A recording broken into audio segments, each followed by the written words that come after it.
Le plus fier représentant de la musique cubaine en France, Ernesto Tito Puentes, était présent vendredi dernier à Rumba. Accompagné de 20 musiciens et d'une chanteuse, ce Bing Bang a enflammé l'espace culturel.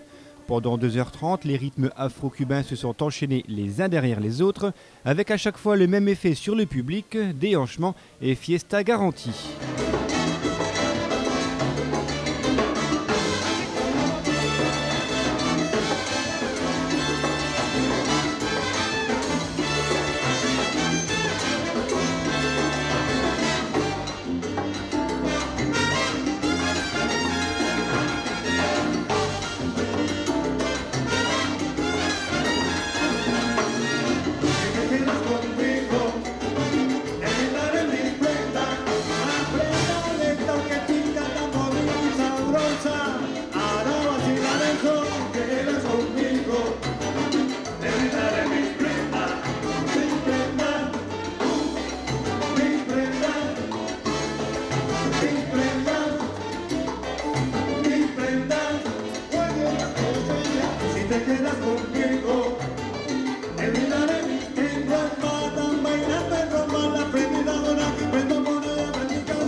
Né en 1930 à Cuba, Ernesto joue dès l'âge de 17 ans au Pompillon, célèbre club de la Havane. Après une tournée de 3 mois en Espagne, le hasard de la vie l'emmènera à Paris sans un sou. Nous sommes en 1953. Je suis venu en France parce qu'on m'a dit qu'il y avait beaucoup de Français, de Cubains en France et que, que je pourrais peut-être travailler et me payer mon voyage de retour. Et oui, j'ai commencé à travailler 3 jours après. J'ai échoué 3 jours après. Ça a commencé jusqu'à aujourd'hui à travailler normalement. Et je suis resté, je ne sais pas, en disant le mois prochain je pars à Cuba, le mois prochain, mais ça fait 53 ans que le mois prochain je ne le vois pas encore arriver. Vous retournez de temps en temps quand même à Cuba pour jouer ? Tous les ans. Non, pas pour jouer. Je retourne pour aller voir ma mère, en principe, principalement ma mère, et puis le reste de ma famille. Mais... Quelle différence faites-vous entre le public français et le public cubain ou le public d'une autre nationalité, d'un autre pays ? Est-ce qu'il y a une différence ? Oui, naturellement. Dans le même continent, on trouve des différentes cultures.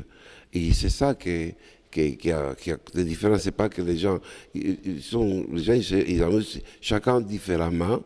Et sans peur et sans reproche, mais moi je vois que c'est complètement différent. Donc il ne peut pas jeter la pierre en disant là-bas c'est mieux qu'ailleurs. Non, chacun a sa façon de s'amuser. Et ce qui fait rire en France, ça ne fait pas pleurer en Espagne, mais ça n'intéresse pas, par exemple.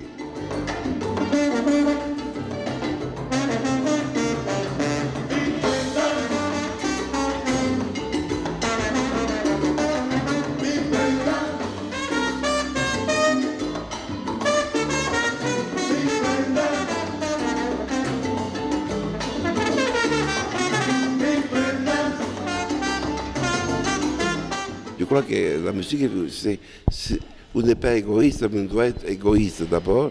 Et ça me plaît, moi, pour pouvoir donner aux autres. Si on donne ce que nous aimons, c'est que les autres ils peuvent aussi aimer. Et on est beaucoup plus sincère quand on dit « j'aime ». Nous allons faire aimer ce que j'aime. Fondateur en 1980 de l'un des premiers groupes en France à jouer ce qu'on appelle aujourd'hui la salsa, Ernesto parle plutôt de musique afro-cubaine. Pour lui, la salsa est un terme générique inventé par les Américains afin d'effacer la culture cubaine. Pour nous, la musique, c'est toujours la musique afro-cubaine, mais on a changé le nom pour une chose que je ne comprends pas, c'est pour faire du mal peut-être, pour effacer le nom de la culture cubaine. Cuba, musique afro-cubaine. On a enlevé le afro, on a enlevé le cubain, on a mis ça, pourquoi ? Pour tromper un petit peu les amis, non pas les ennemis.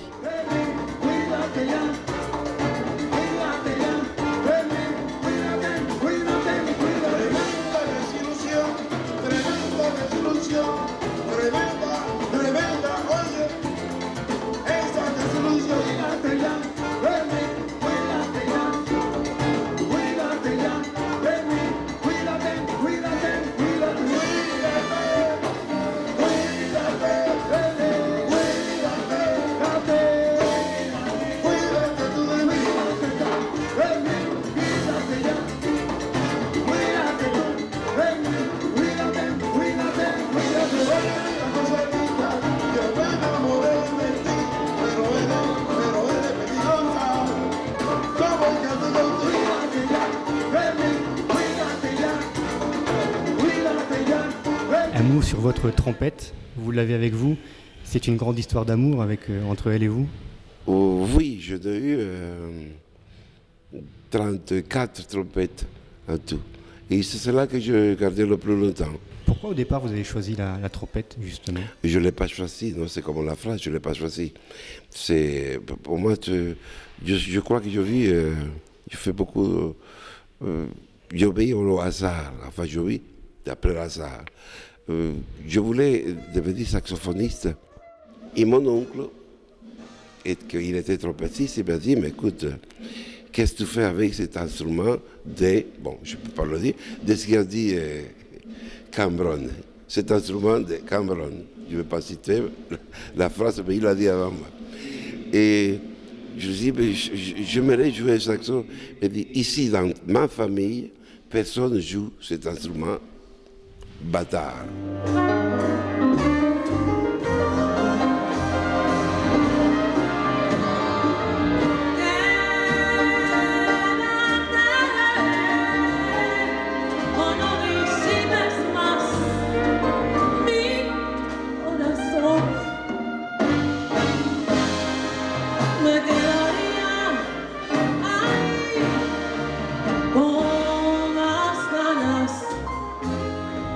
De tocar en tu ventana, me quedaría ahí, mira, con las ganas, mira, papi, papi,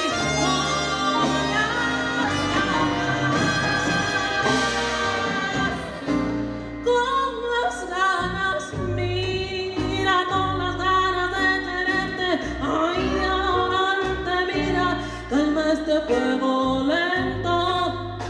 Quand j'ai lu votre biographie, j'étais surpris de voir que vous avez travaillé entre autres avec Eddie Mitchell, Sylvie Vartan, Joe Dassin et même Claude François. C'est surprenant. Oui, Eddie Mitchell aussi, avec Monty, avec David Alexandre Winston, avec Michel Delpech,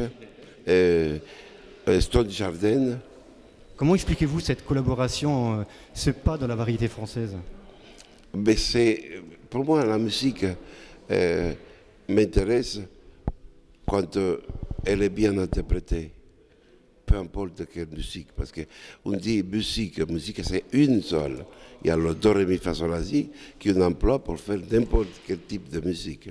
Alors, si on aime la musique, on doit apprendre après à aimer des autres types de musique, je l'appelle. Mais pour moi, c'est toujours de ré, mi, fa, sol, la, si.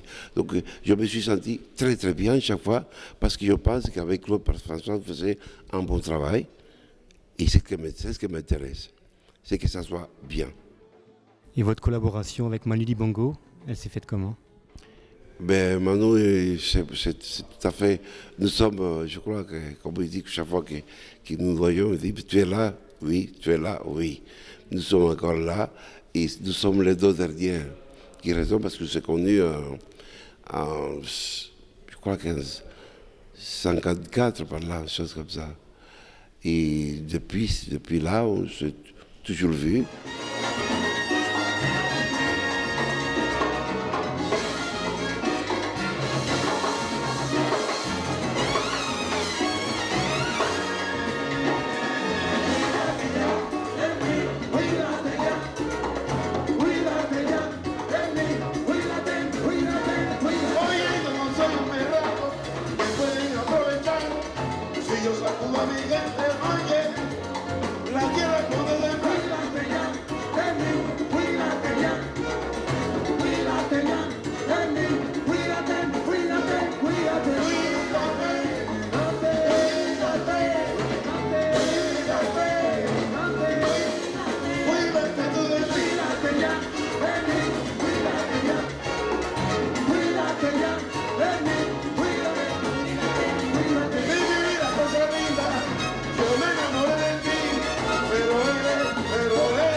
Après plus de 50 ans de carrière, 55 ans presque, Ouais, est-ce que vous avez encore un rêve? oui, oui, oui. Lequel? Moi, je rêve que ça soit bien, que ça soit mieux encore. Vous parlez de quoi? De la musique? De la musique, oui, De la oui, musique. oui, oui. Qu'est-ce que je propose, ça soit beaucoup mieux que ce que je propose aujourd'hui, que dans moi, ça soit mieux. Ça, c'est mon rêve. C'est tous les jours. À 75 ans, Ernesto Tito Puentes n'a donc pas fini de faire vibrer sa trompette et de faire danser son public.